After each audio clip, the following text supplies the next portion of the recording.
नमस्कार। अहिले म चाहिँ घुम्ने क्रममा चाहिँ ओसाका क्यासलमा उपस्थित छु होइन। देख्न सक्नुहुन्छ पछाडि ओसाका क्यासल छ होइन।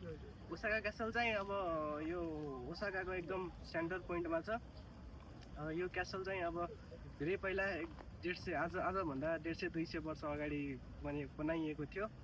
यो क्यासल चाहिँ खास गरी अब यो अहिले त यहाँ धेरै पर्यटकहरू आउँछन् होइन। विदेशी पर्यटकदेखि लिएर आन्तरिक पर्यटकहरू पनि यहाँ घुम्न कार्नको लागि आउँछन्। तर आजभन्दा 150-200 वर्ष अगाडि चाहिँ यो बनाउनुको उद्देश्य भनेको चाहिँ यहाँबाट चाहिँ अब शत्रुहरूलाई हेर्नको लागि होइन। यो क्यासलको माथिल्लोबाट त्यहाँ पुग्नु पनि मिल्छ, त्यहाँबाट हेर्नु पनि मिल्छ।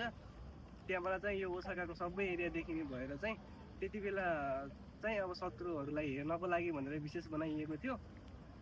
अनि यो क्यासल चाहिँ त्यति बेलाको समयमा यो बन्दाखेरि चाहिँ जापानकै सबैभन्दा अग्लो बिल्डिङमा पनि मानिन्थ्यो। यही नै हो। अब भिडियो हेर्दै जानु होला होइन। अनि मन पर्यो भने लाइक, सेयर, सब्सक्राइब पनि गरिदिनु होला। यति नै छ ल।